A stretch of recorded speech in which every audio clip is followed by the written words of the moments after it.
할렐루야, 아멘. 오늘도 이 새벽에 나오신 성도님들을 주님의 이름으로 환영하고 축복합니다. 우리 찬송가 336장 찬양 드리겠습니다. 찬송가 336장 환난과 핍박 중에도 찬양 드리겠습니다.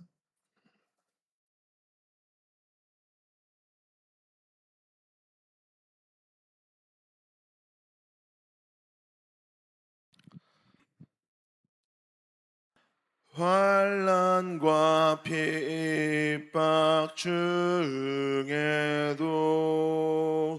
성도는 신앙 지켰네. 이 신앙 생각할 때에 기쁨이 충만하도다.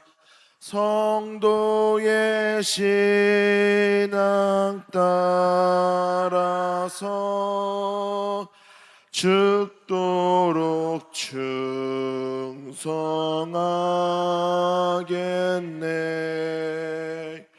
옥중에 매인 성도나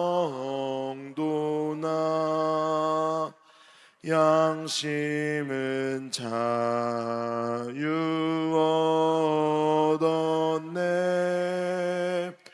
우리도 고난 받으면 죽어도 영광 되도다. 성도의 신앙 따라서 죽도록 충성하겠네.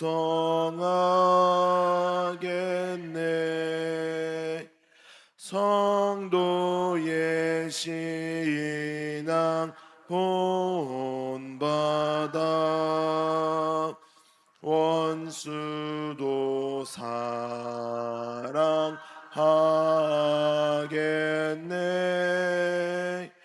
인자한 언어 행실로 이 신앙 전파하리라.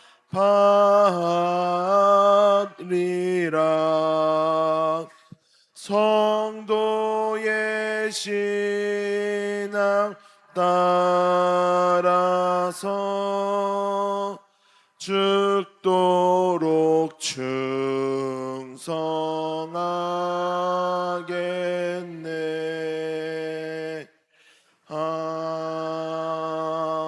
아멘. 오늘 함께 보실 하나님 말씀은 사무엘하 17장 23절로 26절 말씀입니다. 사무엘하 17장 23절로 26절 말씀입니다. 우리 한 절씩 교독하시겠습니다. 아히도벨이 자기 계략이 실행되지 못함을 보고 나귀의 안장을 지우고 일어나 고향으로 돌아가 자기 집에 이르러 집을 정리하고 스스로 목매어 죽음에 그의 조상의 묘에 장사되니라. 이에 다윗은 마하나임에 이르고 압살롬은 모든 이스라엘 사람과 요단을 건너니라. 압살롬이 아마사로 요압을 대신하여 군 지휘관으로 삼으니라. 아마사는 이스라엘 사람 이드라라 하는 자의 아들이라. 이드라가 나하스의 딸 아비갈과 동침하여 그를 낳았으며 아비갈은 요압의 어머니 수르야의 동생이더라. 이에 이스라엘 무리와 압살롬이 길르앗 땅에 치니라. 아멘. 할렐루야. 오늘도 우리 기도를 들으시고 응답하실 주님의 이름을 찬양합니다. 계속해서 다윗의 이야기를 보고 있습니다. 한 가지 이야기를 나누어서 말씀을 전하다 보니까 메시지가 자주 반복되기도 합니다. 그래도 우리에게 주시는 하나님의 말씀인 줄로 믿습니다. 어제 말씀을 잠깐 보면 이름 없는 여인이 등장합니다. 그리고 위험한 결정적인 순간에 요나단과 아히마스를 도와줌으로 인해서 두 전령을 살려주는 장면이었습니다. 전적인 하나님의 도우심이었습니다. 오늘 본문은 짧지만 아주 강한 말씀을 기록하고 있습니다. 어, 아이도벨의 죽음과 다윗의 이야기인데요. 이 이야기는 이 이야기로만 끝나는 것이 아니라 신약의 아주 중요한 예표적 의미를 담고 있는 본문 말씀입니다. 먼저 이야기를 살펴보면 23절 말씀을 보니까 아이도벨이 자기의 계략이 시행되지 못함을 보고 나귀의 안장을 지우고 고향으로 돌아가 스스로 목매어 죽었다라고 기록하고 있습니다. 아이도벨이 자살을 선택을 했습니다. 왜 그랬을까요? 단순히 자존심이 상해서 그랬을까요? 아이도벨은 성경이 말하기를 하나님이 말하는 것 같았다라고 할 정도로 이 땅에서 그보다 더 지혜로운 사람을 찾을 수 없을 만큼 아주 지혜로운 전략가였습니다. 머리가 아주 빠르게 돌아갔죠. 그런데 자기가 압살롬에게 계략을 작전을 이야기해 줬는데 압살롬이 자기 작전을 선택하지 않고 후세의 작전을 선택을 합니다. 그때 아이도벨은 압살롬이 이 전투에서 반드시 질 거라는 확신이 들었던 거죠. 압살롬이 다윗에게 지게 되면 분명 자기는 다윗에게 붙잡혀 갈 거고 이전에는 다윗의 최측근 전략가로 있었다가 압살롬에게 배신을 하지 않았습니까?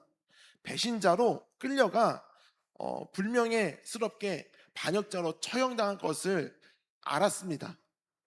그래서 아이도벨은 다윗에게 붙잡혀 불명예스럽게 죽는 것보다 그냥 고향으로 돌아가 스스로 죽는 게 낫겠다 이런 생각을 하고 이제 고향으로 돌아가 자살을 선택을 하게 된 거죠. 쓸쓸하고 비참한 최후였습니다. 여기에서 한 가지 생각해 볼 것은 아이도벨이 왜 압살롬 편에 섰을까라고 하는 것입니다. 다윗 곁에 있던 아이도벨이 왜 갑자기 압살롬 편에 서게 됐을까요? 성경은 그 이유를 말하지 않지만 다만 아이도벨이 했던 그 생각 그리고 아이도벨이 머리가 빨리 돌아갔던 것들을 보면 정치적인 계산이 있었을 가능성이 높아 보입니다. 압살롬이 성문 앞에서 4년 동안 그 백성들의 환심을 사고 내가 왕이었다면 그 억울함을 풀어줬을 텐데 했던 그 시간들이 보고 이제 앞으로 권력은 압살롬이 잡겠구나라고 아이도벨이 생각을 했던 거죠. 그때 내가 아이도벨 편에 서야겠다라는 그 정치적 계산이 됐던 겁니다. 그러나 더 먼 곳은 보지 못했던 것이죠. 사람의 지혜의 한계입니다. 사람이 아무리 똑똑하고 지혜로워도 하나님의 지혜까지는 알 수가 없는 거죠. 압살롬이 권력을 잡고 왕이 될 거는 예상은 했지만 그 뒤로 하나님이 역전시키실 것이라는 것은 전혀 예상하지 못했던 것입니다. 하나님의 뜻을 계산하지 못한 전략가는 아무리 완벽해도 무너지게 되는 거죠. 구약의 이 장면으로 끝나는 것이 아니라 신약에 바로 예수님과 가룟 유다의 이야기와 연결이 됩니다. 아이도벨은 다윗의 가장 가까운 최측근이었습니다. 그리고 가룟 유다는 예수님의 가장 가까운 제자였죠. 아이도벨도 다윗을 배신하고 압살롬 편에 섰고요. 가룟 유다도 예수님을 은 30에 팔아 배신을 했습니다. 그리고 아이도벨은 자기 계략이 무너지자 스스로 목매어 죽었고 가룟 유다도 예수님을 배신한 그 죄책감으로 스스로 목매어 죽게 됩니다. 두 사람의 삶의 패턴이 이야기가 완전히 똑같이 들어맞습니다. 이것은 우연이 아닙니다. 다윗이 아이도벨의 배신을 당했을 때 쓴 시편이 41편의 시편인데 예수님도 요한복음 13장 18절 말씀에 시편 41편의 말씀을 인용하시면서 가룟 유다의 배신을 말씀하고 있습니다. 즉 아이도벨의 배신과 가룟 유다의 배신은 완벽히 일치하는 것이고 아이도벨의 배신은 수백 년 후에 나타날 예수님의 이야기를 예표하고 예언하고 있는 말씀인 것입니다. 하나의 큰 흐름으로 성경은 연결되어 있습니다.